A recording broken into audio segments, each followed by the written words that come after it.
Alrighty, I'm at the bottom of page 12. The title is What Were Slaves' Family Lives Like? And then I'm looking at my study guide and I see that question 6 says, why was it difficult for enslaved people in New England to establish and maintain families? Boy, key terms right there. So, last paragraph, page 12.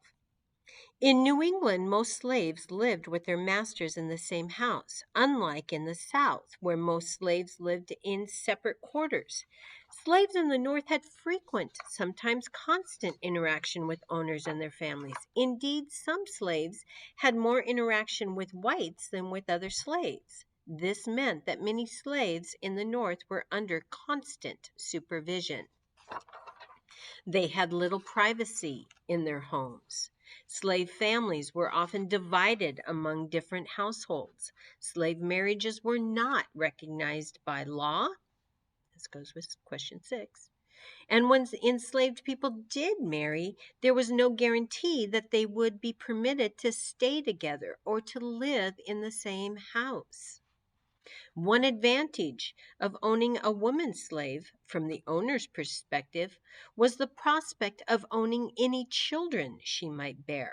On the other hand, many masters regarded slave children as a burden. Children had to be fed, clothed, and otherwise provided for before they were old enough to generate income for the master.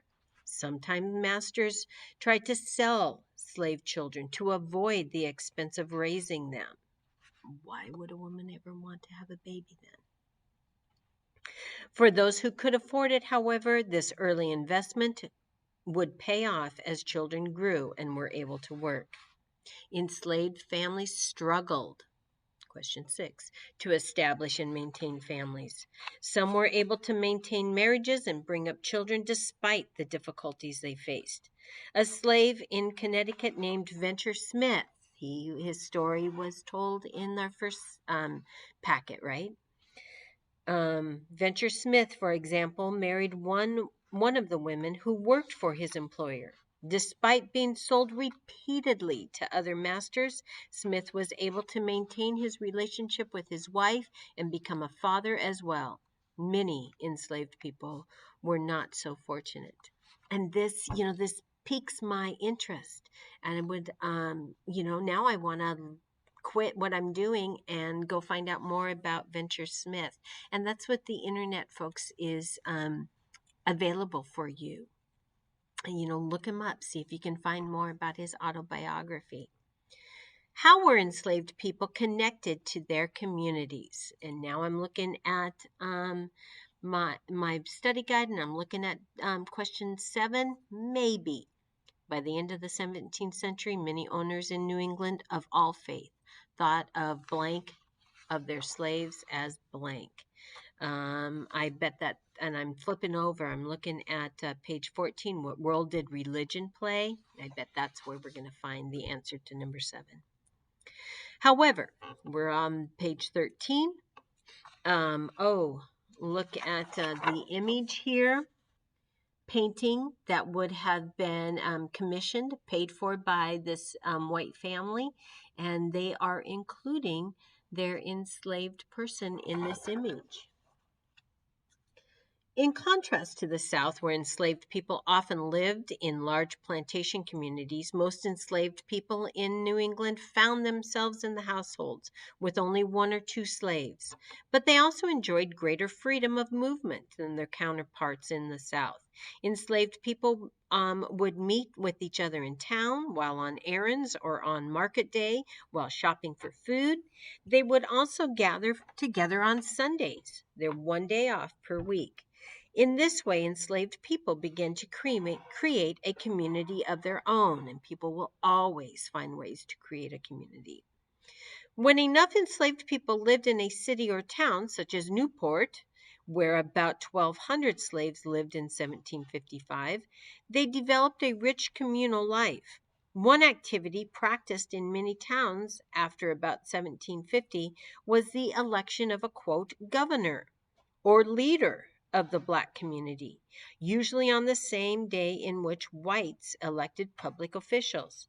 Enslaved people campaigned and made speeches before the election. White masters often gave slaves time off for these celebrations because the election of one slave as governor reflected well on the master. What role did religion play in enslaved people's lives? Despite their separation from both Africa and each other, many enslaved people managed to retain their African customs and religious traditions. This will always happen. Culture will live on. They sang African songs, played African instruments, danced African dances, and worshiped African gods and spirits. Remember Gula, that culture that is found mostly in the coastal areas of the Carolinas, but that's just an example of how traditions will live on. These traditions sometimes puzzled white masters, but enslaved people were often able to pass on their traditions on holidays or at election celebrations. While many enslaved people looked to their ancestral homes for religious inspiration, large numbers were also drawn to Christianity. Here's an exchange of ideas. Here's that Columbian exchange being shown again. Slave owners feared that initially many masters did not welcome the interest. Slave owners feared that baptizing Africans meant conceding that they had souls and were thus equal in the sight of God. If you preach it, you better live it, right? Masters also feared that Christianity spoiled slaves by making them proud and saucy, standing up for their freedoms, right? And using the words that they're learning and the values they're learning in church against their masters. And the stories of the Jews being enslaved will inspire our enslaved people around the world to know that their time is coming.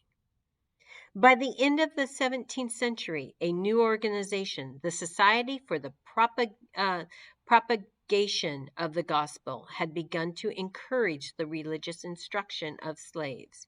In time, many owners in New England of all faiths, here we go with question 7, would come to think of religious instruction of their slaves as a duty. They've got to teach them the ways of Christianity. In the middle of the 18th century, enslaved people in Rhode Island often met at church and attended prayer meetings. By January of 1767, Sarah Osborne and Susanna Anthony, both white Newport educators, counted 70 slaves at their weekly prayer meetings. Now we get to Quakers and abolitionism. And I'm going to look at page 26 of my study guide. What central belief did Quakers hold? We know this one. Several members of a minority religious group called Quakers began to view slavery as immoral in the 17th century. Quakers believed in the equality of all humankind and that no one group of people was better or more deserving of God's grace than any other. Many Quakers, like their counterparts of other religious faiths, owned slaves in the 17th century, but a few preached and wrote letters denouncing, condemning the practice. William Edmondson from Newport was an example of a Quaker who called for the abolition, so the abolishment, the banning of slavery. Here's a quote from him. Perpetual slavery is an aggravation. So think of it like a sliver. You can't get out of it's always there. It's always itching at you. It's always pointing out something's wrong here. Something's wrong. So, and oppression upon the mind. So he is agreeing with George Mason that slavery is not good for the slave owner, nor is it good for the enslaved person, which is obvious. But some people don't think of that it damages the slave owner as well. Those racist, discriminatory ideas, thinking that you're better than somebody, are not healthy. In New England, Quakers were initially shunned for their unorthodox beliefs. By the end of the 1600s, however, their views about slavery had begun to spread. In 1700, a Massachusetts judge named Samuel Selwell wrote a pamphlet which denounced slavery. The ideas in the pamphlet were immediately criticized, but it was also widely distributed. Quote, "It is most certain that all men, as they are the sons of Adam, are co-heirs and have equal rights unto liberty and all other outward comforts of life, so that originally and naturally there is no such thing as slavery." That's that quote by Samuel Selwell. Alrighty, I'm at the top of page 15. As anti-slavery ideas took hold in the 18th century, manumission, or the voluntary freeing of a slave, increased in frequency. So you were not ordered by anybody but your own conscience. Manumission. Make it a mission to free man. Alrighty. Okay, so what I just read will help with number 9. They're not asking for the definition of manumission, but question 10 will be about the revolution, which is coming in the reading. Okay, still in that first paragraph on page 15. Often New England masters freed slaves in their wills to reward them for lengthy service. This practice led to a growing population of free blacks. Though freed from bondage, these free people of color still faced prejudice, and many found it difficult to find work. So here's a struggle with ending slavery.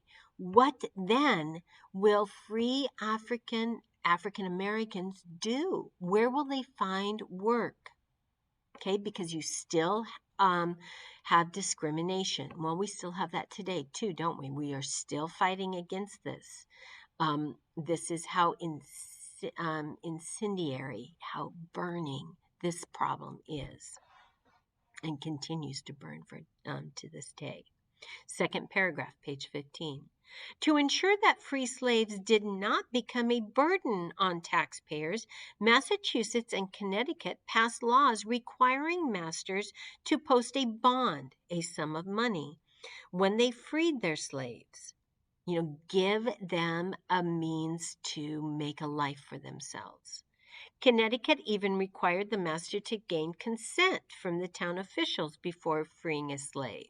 Will this person be able to survive without the bonds of slavery, or the bands or the ties to slavery, which is crazy, isn't it? While these types of laws might seem on the surface as having the new free blacks' best interest in mind, they often had the effect of perpetuating ideas that black people could not care for themselves and that slavery was their true destiny. So there's this vicious cycle. Keep people in slavery because they can't take care of themselves. Frederick Douglass will write about this in the black problem. And it's a moral dilemma. There's no easy way out of this problem that's been created. The laws also discourage manumission, freeing of your own, freeing because you want to free your slaves. It's your personal decision. Discourage manumission by making it difficult and potentially expensive for masters. Vicious cycle. New heading. How did Quakers in mid-Atlantic colonies influence New Englanders? The anti-slavery movement grew most quickly in the mid-Atlantic states, where Quakers made up a large segment of the population. And I realize I'm running out of time, so I'm going to end it here and start again with that last section on page 15.